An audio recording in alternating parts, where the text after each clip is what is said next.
Breaking tonight, clashes intensify in Minneapolis as Minnesota sues to keep ICE operations out of their state. The growing escalation days after a woman was shot and killed by ICE. Officers smashing car windows, dragging out and arresting a man. Tear gas and flashbangs launched at demonstrators as 1,000 more ICE officers arrive. Protesters surrounding officers, whistles blaring. Our reporters right in the action. Also tonight, the criminal inquiry into Fed Chair Jerome Powell. Powell blasting the investigation in a rare video, saying the president is trying to intimidate the Fed over interest rates. What President Trump told our reporter about the probe as some Republicans speak out against the inquiry. Hundreds killed in Iran and many others feared dead as the government cracks down on nationwide protests. What President Trump just announced moments ago. New surveillance of an arsonist dousing a synagogue in gasoline before lighting it on fire. The disturbing details about his alleged confession. A paraglider crashing into the ocean, beachgoers rushing in to save him. What caused the sudden free fall? We speak with a real estate consultant about why landlords are now luring people with free rent, gift cards, even moving vans to get more properties off the market. Plus, Utah now the first state to allow AI to prescribe medication. We'll talk to the doctor behind the pilot program about the risks of putting AI in charge of your health. Top story starts right now.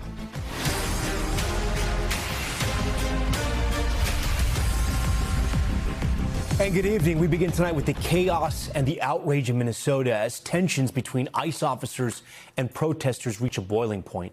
Federal agents in Minneapolis smashing the windows of this car, dragging out a person before appearing to detain him. It's not clear what happened immediately before or after this video was taken. Our team on the ground there capturing these chaotic moments. ICE officers launching tear gas and pepper spray at protesters. These violent clashes happening just 2 blocks away from where 37-year-old Renee Good was shot and killed by an ICE officer in her car last week. Anger over her death and President Trump's immigration crackdown triggering a weekend of unrest. Thousands of protesters taking to the streets saying they won't stop fighting until federal forces leave their state. But the Trump administration showing no sign of backing down, sending hundreds of additional federal officers into the city. The pressure mounting in Minnesota as the immigration battle now heads to the courts. The state's Democratic officials filing a new lawsuit to push the feds out. Maggie Vespa is on the ground in Minneapolis and leads us off tonight. Tonight, mayhem in a Minneapolis neighborhood. Anti-ICE protesters banging on federal officers' vehicles who deployed tear gas to disperse crowds. This officer appearing to pepper spray someone out the window of a moving van. Look at this behind me. You can see people arguing with that Border Patrol agent, with this federal officer. We're seeing scenes like this popping up across Minneapolis. I'm mad. I'm very mad. You're mad right now? Yes. Well, not right now. I've been mad. And this video showing immigration officers pulling someone out of a car who they say was impeding enforcement operations. The Trump administration now surging hundreds more federal law enforcement officers to the city. The weaponization of a vehicle, a deadly weapon against our law enforcement. We're seeing that's becoming a more and more common tactic. DHS touting the work of federal officers in Minneapolis the last few days, saying they've arrested criminal suspects in the U.S. illegally, including with convictions for sexual assault of a child, rape of a child, homicide, and manslaughter. What are they out there protesting for? They are actively trying to impede law enforcement operations and end the President Trump's mandate to deport illegal alien criminals from our communities. But Minnesota Democrats now suing to block the surge in officers here. This is, in essence, a federal invasion of the Twin Cities and Minnesota, and it must stop. While tonight, amid the chaos, that's Jamie Schwesnettel. Earlier, he showed us how residents opposed to the Trump administration's immigration enforcement track ICE officers, communicating via encrypted chat, saying the protests here will go on. People who live in this neighborhood have been through enough. We don't need tear gas. We don't need goons and masks with machine guns setting off tear gas bombs here. Like, they should just leave us alone. Back up. Maggie Vespa joins us tonight from outside ICE headquarters in St. Paul tonight. We can see those demonstrators there behind you, Maggie. Are these clashes continuing into the night? Tom, they definitely are. We have a car coming behind our producer here, so I want to be careful. I want to point out, though, we've had our team seeing officers deploying pepper spray and tear gas multiple times tonight. The latest, look at these protesters here slapping that car. We've seen a lot of this throughout the night. People confronting cars, get back out of the road, get back out of the road. Drivers, as they come through here, a lot of them going into the local ICE headquarters. Tom, as you can tell, this is a dynamic situation. It's a chaotic situation. Officers at times pushing protesters back. Suffice it to say, the anger here on the ground is palpable, clearly not going anywhere for a while, Tom. Okay, Maggie, you and your team stay safe out there. It is a dynamic scene, as you mentioned. We want to track that other headline that we're watching tonight, the escalating showdown between President Trump and Chairman of the Federal Reserve, Jerome Powell. The Department of Justice opening a criminal investigation after the president repeatedly and publicly slammed Powell for not lowering interest rates. NBC's Kelly O'Donnell has the latest from the White House. A stunning escalation in the White House feud with Federal Reserve Chairman Jerome Powell. The Department of Justice is launching a grand jury investigation. Powell himself announced that the Federal Reserve has been subpoenaed. Today, the White House denied that President Trump sought the probe. No. As for whether or not Jerome Powell is a criminal, that's an answer the Department of Justice is going to have to find out. Powell says the inquiry is about his June testimony before Congress on the renovation of the central bank's Washington headquarters that the president viewed in July, where he slammed cost overruns, pushing the price tag from $1.9 billion to $2.5 billion, though not taxpayer money. The president has pounded Powell over interest rates. Well, I'd love him to lower interest rates. Other than that, what can I tell you? The DOJ declined comment on what it called ongoing investigations. Powell, who had avoided conflict with the president, engaged. The threat of criminal charges is a consequence of the Federal Reserve setting interest rates based on our best assessment of what will serve the public, rather than following the preferences of the president. In a phone call with NBC News, the president said he would not use an investigation to pressure Powell. What should pressure him is the fact that rates are far too high. That's the only pressure he's got. The investigation set off alarm bells for some Republicans. North Carolina's Tom Tillis vowed to block any Trump nominees to the Federal Reserve. Another example of amateur hour as far as I'm concerned. House Speaker Johnson backed the DOJ. No, the Justice Department is not being weaponized. Okay, with that, Kelly joins us tonight live from the White House. So, Kelly, you have some new reporting that the Treasury Secretary is pushing back on this investigation? This is interesting because it shows the tension. Secretary Bessent spoke directly to the president about this, and a source familiar with that conversation described the situation as being a mess, and that Bessent is, quote, frustrated that the probe of Powell creates unnecessary distractions. Also new today, we see that all of the living former Fed chairs and a number of Treasury secretaries and top economic advisors serving presidents of both parties put out a joint statement, and they called this unprecedented to use prosecutorial powers in what they argue could undermine the independence of the Federal Reserve, and that could have far-reaching implications. So this is a story that will continue to percolate, and it was so notable today to see a handful of Republicans being really concerned about what the president's team through the Department of Justice has done here. Tom? Okay, Kelly O, thank you. I want to bring in NBC News legal analyst Danny Savalos for us.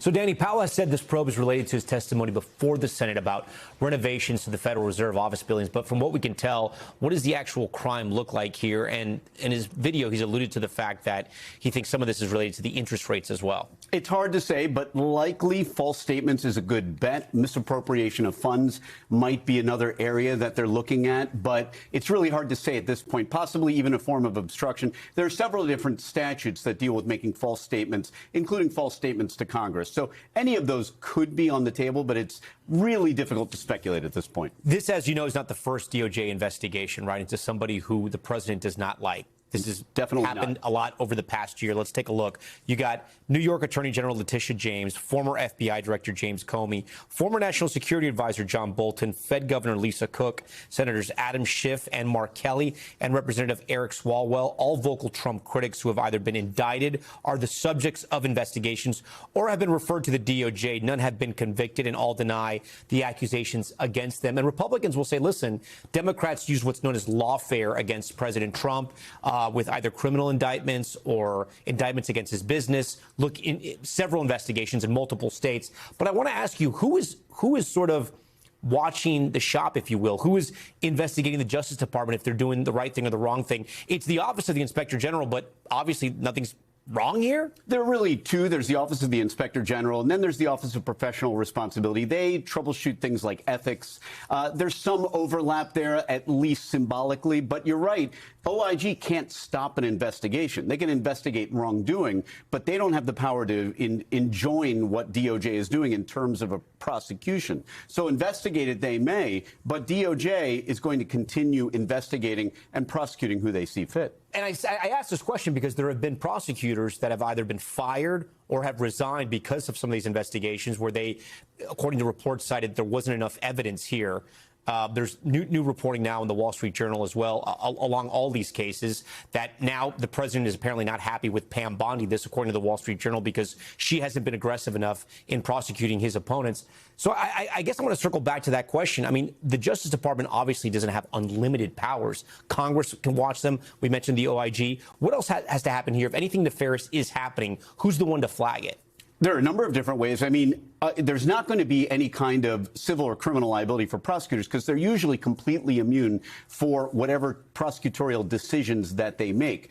But in terms of oversight, the oversight is the president. That's how the executive branch is formed. The president is essentially at the very top of the executive branch. Although he does not give orders to DOJ, the attorney general is a somewhat different cabinet member because he is an attorney, he or she is an attorney. The attorney general is supposed to exercise independent judgment as a prosecutor. That makes the AG a little different than other cabinet level positions. So there is accountability with the attorney general. But of course, as we've seen, even as far back as Nixon, you can fire your attorney general and try to put in somebody that you think is going to be more favorable to you. If any of these investigations were purely because of politics and allegations that President Trump was behind these, which no one has been able to prove, and you know, people are calling these out, but nobody has really been able to connect the dots yet. But if that were to happen, where would that originate from?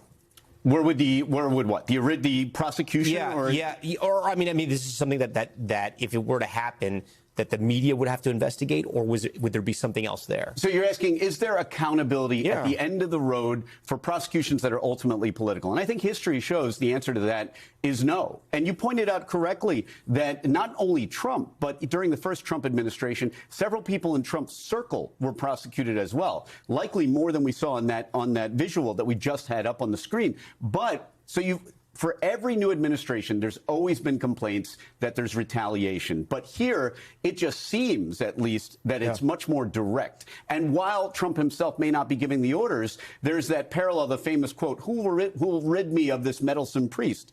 Trump may not have to give direct orders. He's putting people in place that already know what Trump wants, and they're executing what he wants. And in a strange way, that might be how the framers designed the Constitution.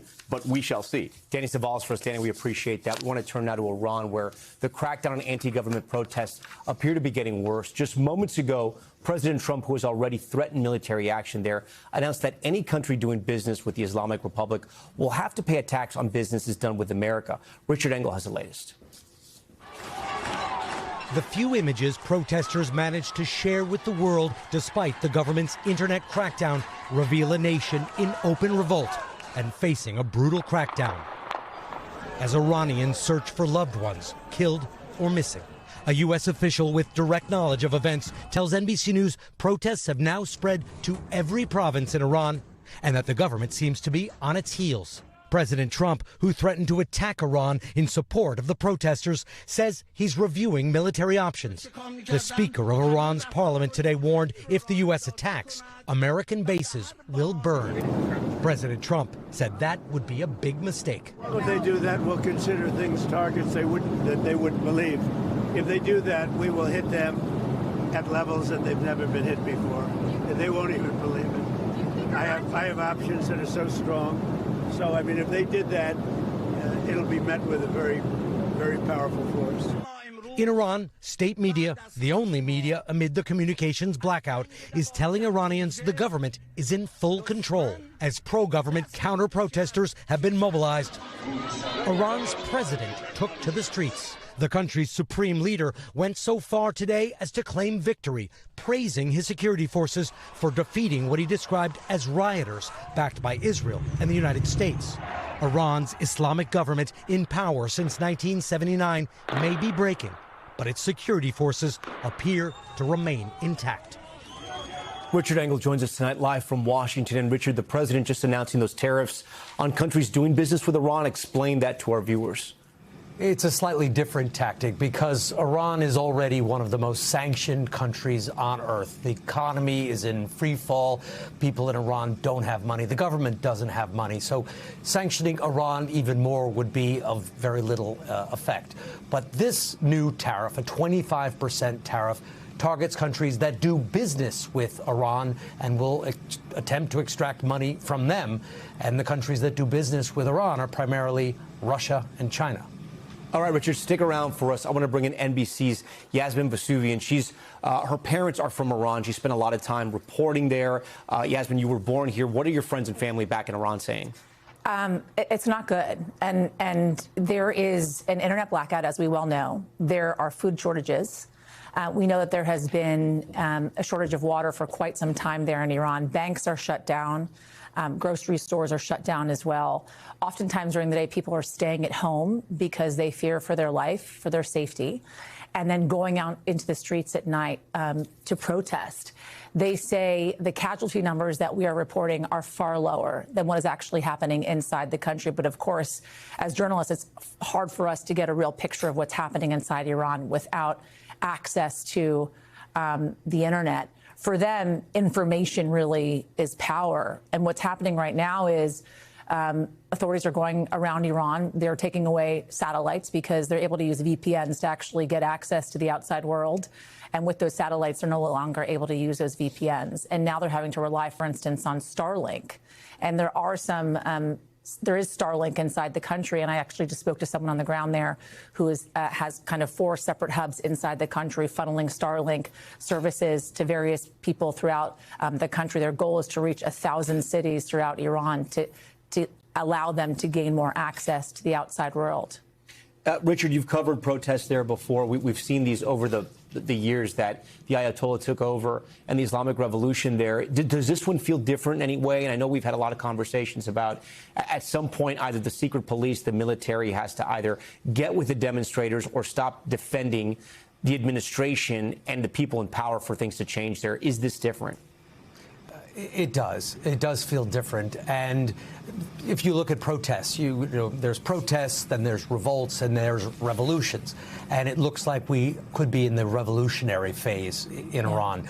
As you say, the key difference is the security forces. Do the security forces break or not?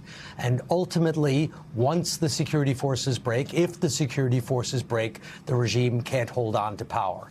And that is really the key factor that I'm watching here right now. What do the security forces do? Because at some stage, Iran is a relatively united population. Iranians are not going to want to keep shooting at fellow Iranians. There's not a religious divide. There's not a real ethnic divide. There are some, but it is generally a Persian country of Persians, and they are all suffering economically. So there is this ideological divide, those who are with the regime and without and against the regime. But once that breaks down and the police decide they don't want to do this anymore, then I think we could see a real revolution and a regime change. Yasmin, the president has threatened Iran over and over again, saying that he sides with the protesters, that if there are killings like this, he will intervene. What can the U.S. do to really make a difference? So you spoke with Richard about these tariffs, the 25% tariffs. What's interesting is I was just speaking to folks who said to me that, you know, in protests past, the idea domestically inside Iran has been, we're going to do this on our own, right? We are nationalists. We will rise up on our own. This time, I think, is different because they recognize that they need outside support in order to topple the current regime. But what they don't want is, for instance, a mass bombing campaign across the country in which millions of Iranians could feasibly be killed. in order to topple the regime. Instead, they want to know that they have support from the outside, and what that may look like could be, for instance, more targeted strikes that we saw over the summer during the 12-day war between Israel and Iran. They don't necessarily think that these types of tariffs is going to resonate as support from the outside to the protesters inside. But it does seem as if, and this is what's most interesting, that we've seen the protests before. Of course, after the killing of Mahsa Amini, those things did eventually fade out. This does seem like it has some real energy behind it, that it could go on for some time if, in fact, they're able to get support from the outside of the country. Yasmin Richard, we thank you so much for being here tonight. A major update back here at home in the startling murders of an Ohio dentist and his wife. The ex-husband of the woman killed, now charged with their murders, making his first court appearance today. And tonight, her family revealing new details about their past relationship. NBC's Aaron McLaughlin was in the courtroom today. This is the first time we're seeing accused killer Michael David McKee in court. The vascular surgeon, clean cut, in handcuffs, wearing a yellow jumpsuit, speaking only to say his name. Michael McKee. During a 2-minute-long court appearance where he waived his right to an extradition hearing. Waived his right to an extradition. McKee now charged with 2 counts of aggravated murder for the shooting deaths of his ex-wife Monique Tepe and her husband Spencer. Tonight, the Tepe's brother-in-law tells NBC News McKee was an emotionally abusive person when he was with Monique, adding it was obviously a shock that something like this could happen, but we quickly believed McKee had something to do with it. Phyllis Williams is close friends with Monique's mother and attended her wedding to McKee back in August 2015. They were not surprised who the perpetrator was, and I'm very glad justice will be served. The couple had no children and divorced after less than 2 years of marriage. Court documents cited incompatibility. 3.5 years later, Monique married Spencer Tepe, sharing this in her vows. I had quite a journey to get to you. Countless bad bumble dates, wrong relationships, and waterfalls of tears. But it was worth every cringing second because it led me to you. The couple had 2 children, ages 4 and 1, who were also inside the Columbus, Ohio home when McKee allegedly opened fire. 11 days later, McKee was arrested for the double homicide, roughly 400 miles away in Rockford, Illinois, where he practiced medicine. Today in court, McKee's public defender said he plans to plead not guilty to the charges in Ohio as soon as possible. And it's unclear when McKee will be extradited. Officials here say it's up to authorities in Ohio to come pick him up. The judge set a status hearing for next Monday. Tom? Aaron, thank you. We're back in a moment with disturbing video capturing an arsonist pouring gas inside a synagogue before lighting it on fire. What we're learning about that anti-Semitic attack. At a Florida beach, a man plummeting, look at this, hundreds of feet down into the water. How crews pulled him to safety. Ahead on Top Story.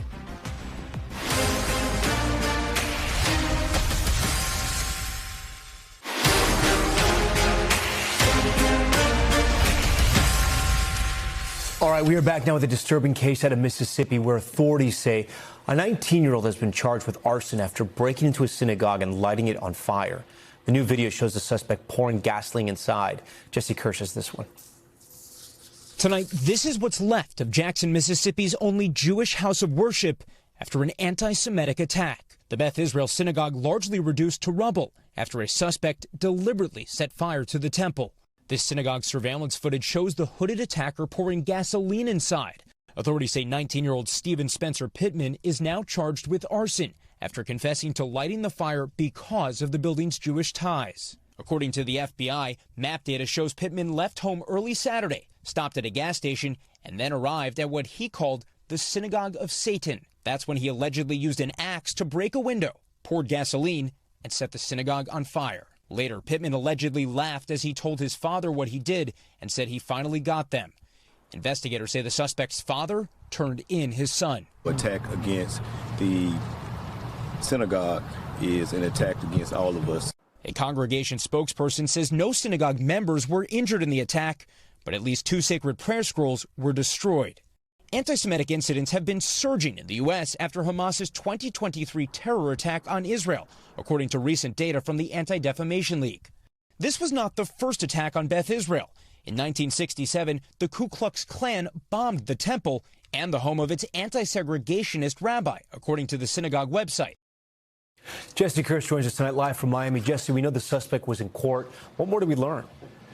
Yeah, Tom, and according to our Jackson, Mississippi affiliate, he made that a court appearance from a hospital bed. The FBI affidavit says that the suspect's father spotted some burn wounds in the aftermath of the attack as he was learning more about what unfolded. As this unfolded today, we are learning more from the synagogue community itself, the congregation saying that it is planning for Jewish life in Jackson to continue proudly and even defiantly. Tom. Okay, Jesse Kirsch for us. Jesse, thank you. Time now for Top Stories news feed. Senator Mark Kelly suing the Pentagon and Defense Secretary Pete Hegseth over the efforts to downgrade his military retirement rank. The Democrat from Arizona calling the attempt to censure him and demote him, quote, unlawful and unconstitutional. Hegseth said last week that Kelly made seditious statements in reference to a video where he urged military members not to comply with illegal orders. The Pentagon declined to comment on the ongoing litigation. A terrifying moment caught on camera near Palm Beach in Florida. Rescue officials say this paraglider plummeted around 500 feet into the ocean after strong winds suddenly caught his parachute. It caused it to partially collapse. He apparently got tangled up in the parachute lines, and lifeguards had to cut them before helping him back to the shore. We're told the 53-year-old is expected to be okay. In New York City, about 15,000 nurses walked off the job today. The healthcare workers hitting the picket line outside. You see them here.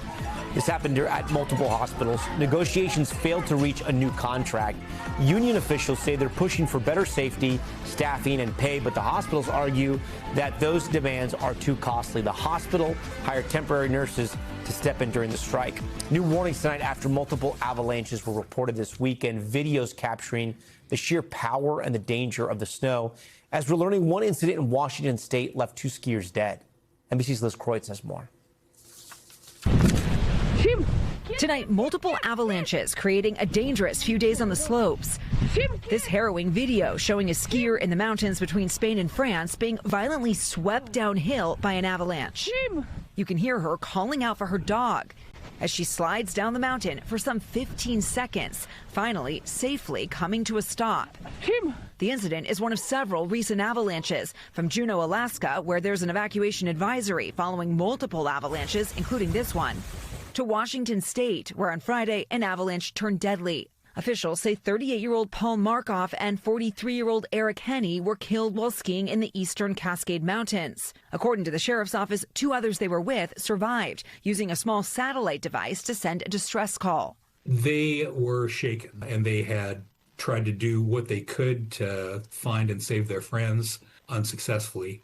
The avalanche risk also high in Colorado, where this video shows a group of skiers swept up in the Rocky Mountain National Park. Officials say one of the riders dislocated his shoulder while grabbing onto a tree. Thankfully, they all made it out alive. What is it about the conditions right now that are triggering these avalanches? Well, all but one of these were avalanches and wind-drifted snow. And so it was a combination of a little bit of new snow, a bunch of wind that drifted that new snow, and then it was a really nice weekend, which just lured a lot of people out into the mountains. An important warning this winter.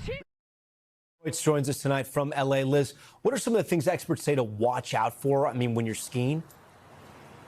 Yeah, if you're going to go out, especially if you're going out into the backcountry, experts say you need to check the avalanche conditions. You heard him there. He said a lot of snow mixed with high winds can elevate that risk. That is because the wind will blow the snow into what they say are these sort of slabs or plates of snow that then can break up and become an avalanche. You can check that forecast at avalanche.org. If you do find yourself, it's rare, but if you find yourself in a situation like that where you are in an avalanche, experts tell us that you should try to get out of that avalanche debris flow as best if you can. That is so dangerous. And if you can't, you should do whatever you can to keep your head above the surface. Tom. Some good tips there, Liz. We thank you for that. Now to the tactics some landlords are using to draw in new renters. The Wall Street Journal today had a story that caught our eye, pointing out that the rise of rent concessions, or the special perks that luxury building owners are offering in an effort to attract tenants, is growing.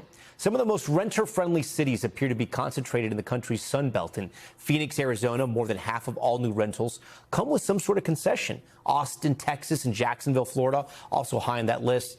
Common perks include 1 to 3 months of free rent, Amazon gift cards, even discounted sports tickets. That sounds good. And even free moving trucks.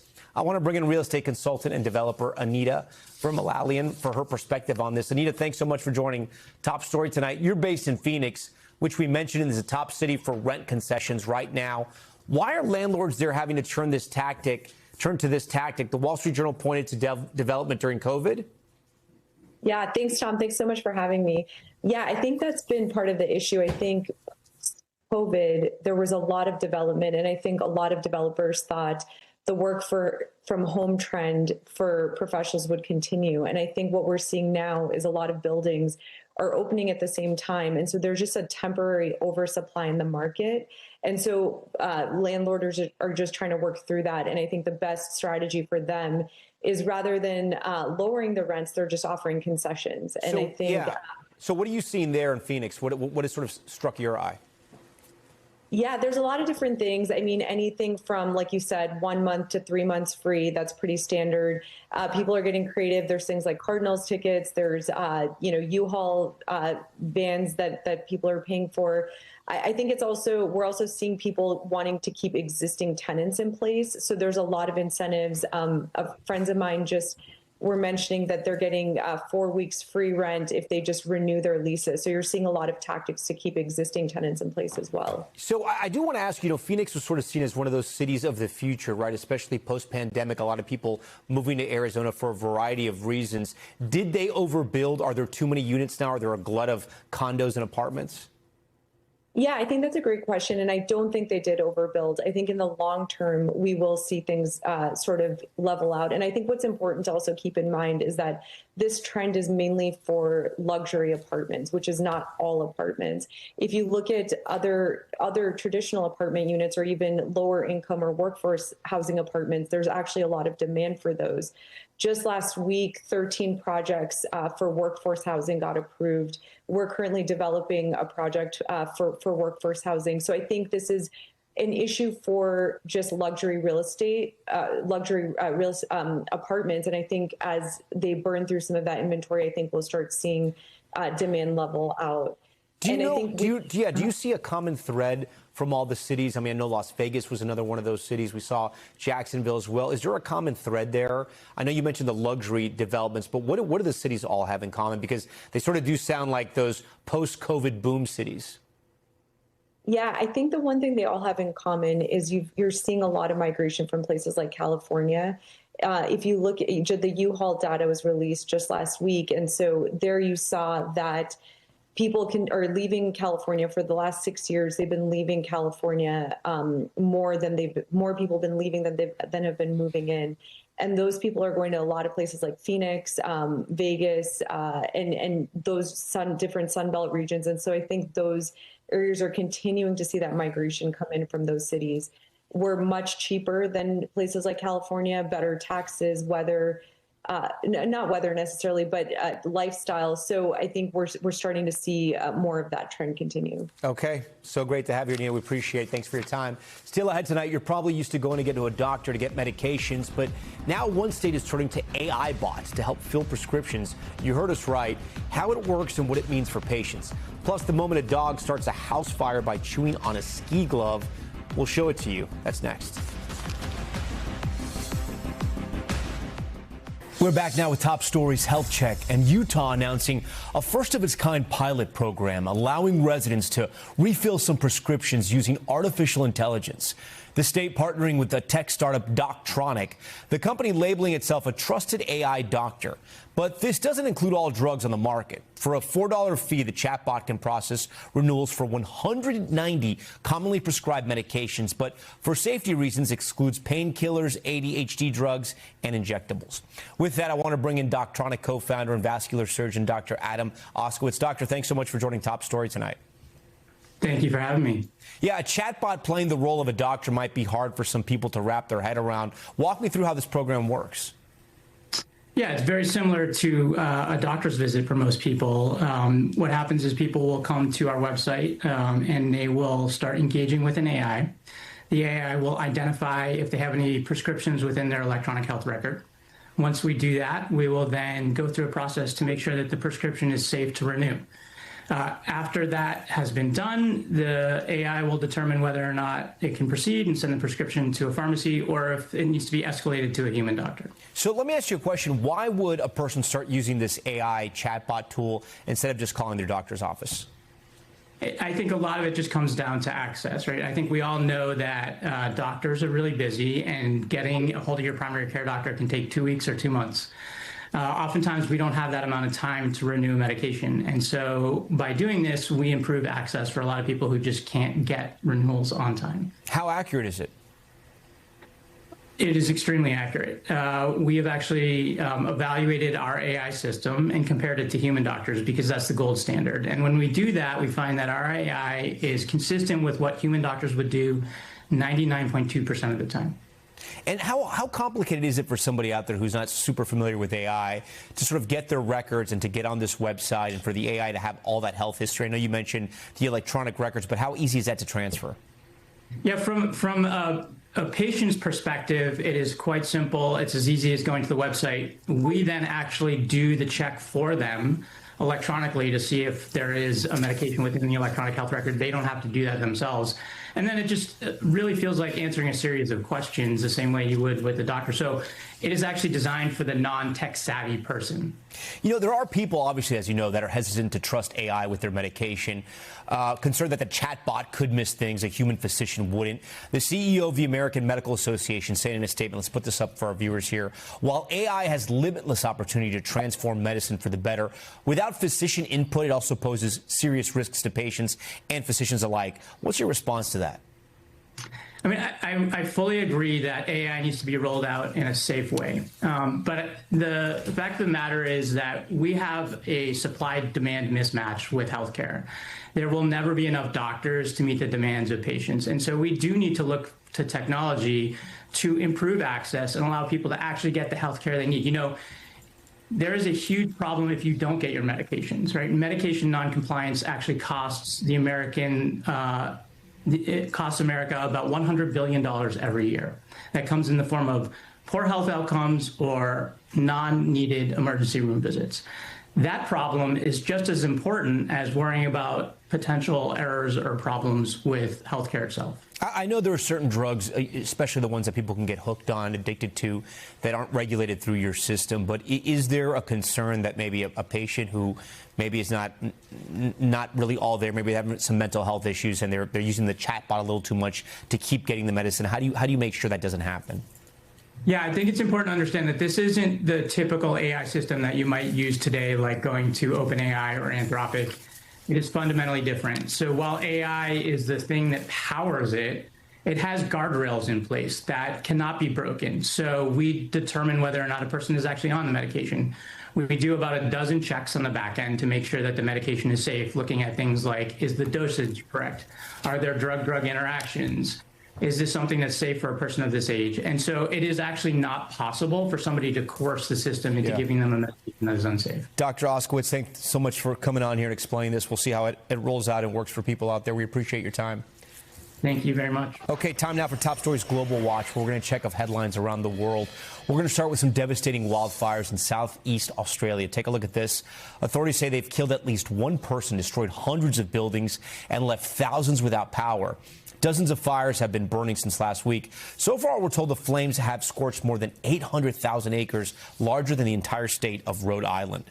Malaysia and Indonesia are now the first countries to block Elon Musk's Grok over concerns that the AI chatbot is being misused to create sexually explicit images. We've done a lot of stories here on this. This as regulators in the UK just announced they're launching an investigation to see if Grok violated laws by allowing users to share sexualized deepfakes of children. NBC News reached out to X for comment but has yet to hear back. Musk has previously called these actions a, quote, excuse for censorship. And first responders in Canada releasing some new video of a dog sparking a fire inside of a home. This is a strange one. Security footage shows the pup on a couch appearing to chew on a heated ski glove. Authorities say it was powered by a lithium-ion battery that caused the fire. This happened late last week at a house near Ottawa. Crews showed up quickly to put out the flames, and yes, they were able to rescue that dog. That does it for us tonight. Thanks so much for watching Top Story. I'm Tom Llamas in New York. Stay right there. More news on the way.